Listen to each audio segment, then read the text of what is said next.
Good afternoon, Frank. Good afternoon, Professor Smoner. Even though there's plenty happening all over the world, there's one thing going on today which I feel we can't miss, that we really have to talk about, because it's going to have, whatever happens in the referendum in the United Kingdom today, it's going to have such an enormous, what shall I say, aftermath and effect on other things that it's difficult to predict. And actually, I've been quite amazed over the last 24 hours to find out that it's much more complex than I had thought it was. Mainly, I think the campaign has been confusing because it's gradually got more and more antagonistic, hostile between the opposite sides, that the details have become less and less obvious, or at least people haven't been paying attention to the details. And I was very surprised. I decided to email members of my family last night and say I was relying on them to go out and exercise their vote today. I didn't say which way they were going to vote because I'd assumed I knew. And I got a message back from my brother in England saying that he'd already voted by mail and he's voting to leave. Oh my! And he has property in Europe. Well, this makes it sound much more complicated to me than I had thought. And then, of course, it's made more complicated by the fact that the result could be even, or so close that nobody would quite know what to do with it. And it's currently, I think, the polls give 2% ahead to the Remain campaign. Then, of course, the weather this morning was enough to stop anybody voting. Very bad weather. Yeah. And so much is going to depend on what proportion of the 46.5 million eligible voters actually vote. And they've got from 7 a.m. this morning till 10 p.m. tonight. That's correct. Yeah. It's interesting because I read a few things today about this. Obviously, we've been following it closely as well because it has a big impact on us, as the whole insurance and reinsurance industry is largely centered in the city of London, near Lloyd's. And one of the things I read today is that the whole of England could vote for the Leave camp, but so long as metropolitan London and Scotland and Northern Ireland voted to Remain, it would be enough to balance out the no votes, and that would be enough to carry the day.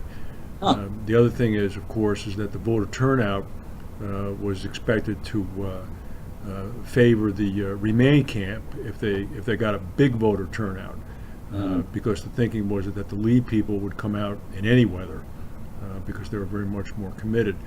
And the weather this morning was appalling in London and southeast England. There were something like 40 flood warnings issued by the Met Office, but I understand that by late morning the weather had cleared up. The other point is that we've got some pretty intelligent guys working for us over in London. And when I saw them last week and asked them again yesterday how they're going to vote, they said they just don't know. They're undecided. They're going to walk in and probably just shut their eyes and check one box or the other. They honestly don't know. And I struggled with that. I said, how can you not know? I mean, this would seem to be one way or the other. I mean, you should have a strong opinion about it. But I think that to speak about your brother a little bit, and you've spoken to me about him in the past, I mean, I know a little bit about his background, but there is such a level of resentment and antipathy amongst people in Britain against those Eurocrats in Brussels and the regulations that come from Brussels that govern how you would put an addition on your home in Yorkshire. I think it has people just fed up. Yeah, and of course there was that problem with the appointment of the current head of the commission.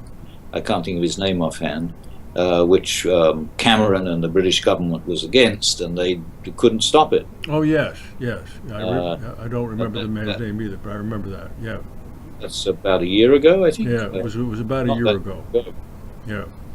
Um, But then the other thing I noticed just this week, and I hadn't seen this before, But I finally saw some continental expressions of fear that if the British did leave, this could be the beginning of a floodgate process Yeah. that other countries would think about leaving too. Because I mean, not everybody's happy. And then even yesterday, finally, like officially, even European leaders were saying that even if the British do vote to stay, it's going to mean a significant rethink because there's obviously such a tremendous resentment against the EU leadership and the apparatus that it's not unlike what the United States is experiencing now, insofar as resentment against the institutions and what we've been talking about all these years, the institutional resentment.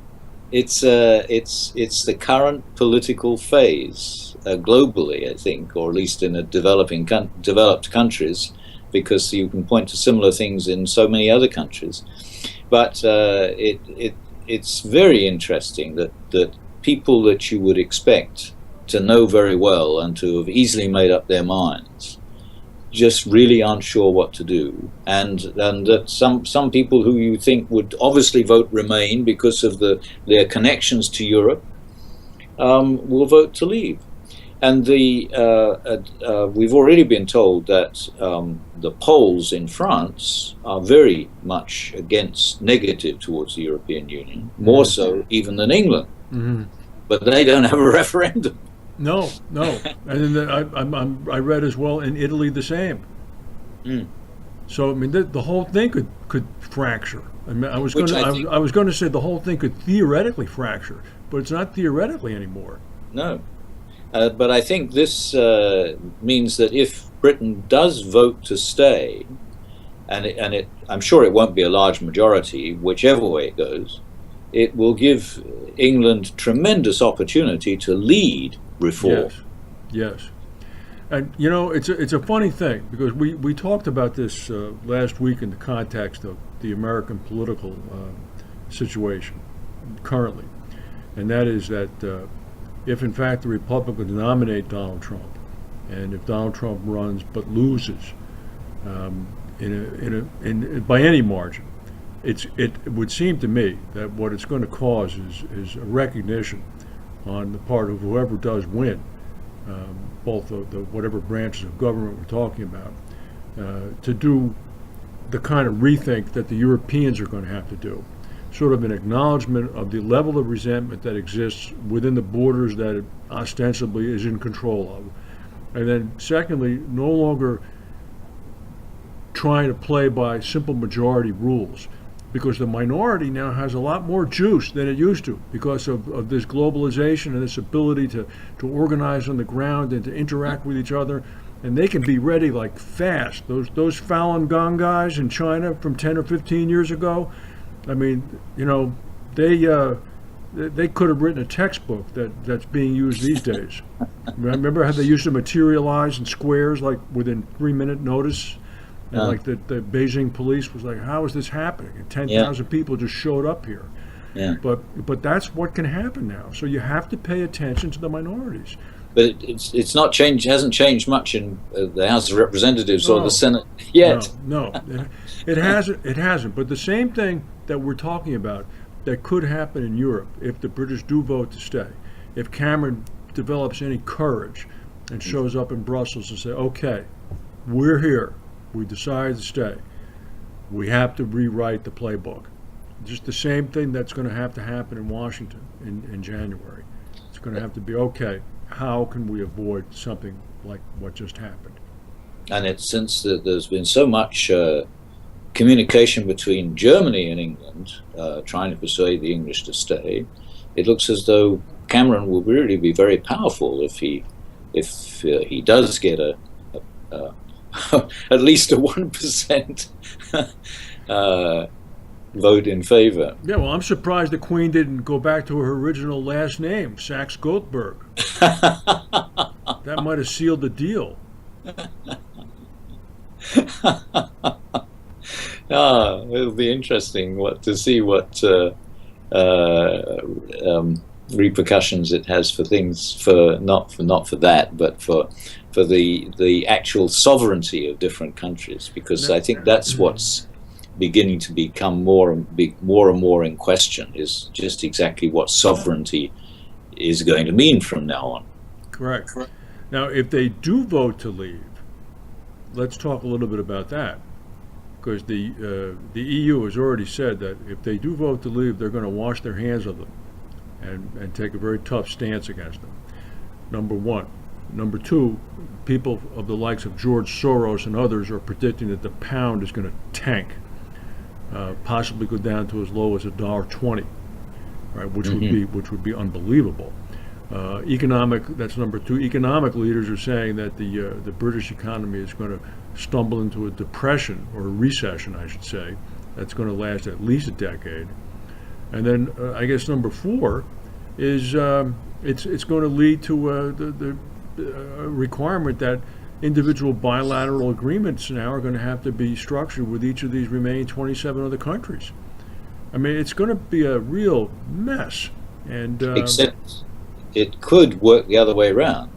It could seem such a threat to the European Union as a whole that the people in Brussels will do their best to salvage as much as possible of Britain's membership without Britain being a member. Like go to like a Norway model or something like Yeah. that? Yeah, that's a possibility. Or a Switzerland model, that's a possibility. It could be the beginning of a complete reworking of the agreements between the different countries. Well, I'm not so sure about that, because remember, if they vote to leave, the Cameron family is not going to be living in Downing Street.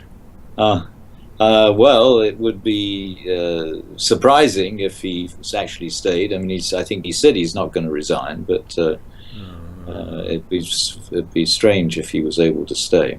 He'd have to be a contortionist to wrangle out of this one. But that would put the British politics in a dilemma, because there's no obvious successor. No. This is similar to the American situation. There's a limited number of candidates.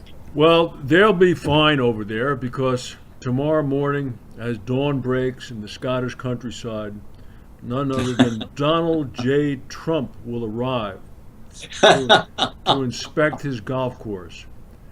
And God help him, but they will undoubtedly stick a couple of microphones in front of him, and he'll start talking about the vote results. Although they'll try to keep him scripted, it's going to be impossible. Well, he started using a script.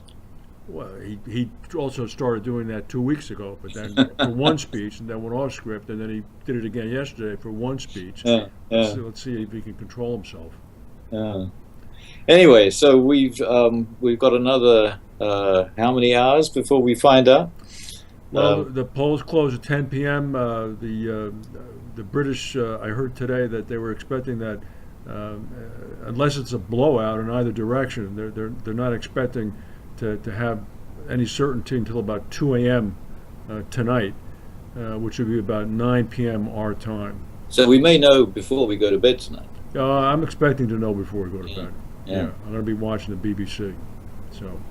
But then next week we can already begin to see what effect it's had on what's going on in other parts of the world, which is going to be very interesting, I think. I'll be wearing my Boris Johnson button. All right, Professor. Thank you very much. I look forward to talking to you, and don't try to get some rest tonight. Watching the TV as well. Thank you. Bye. Bye.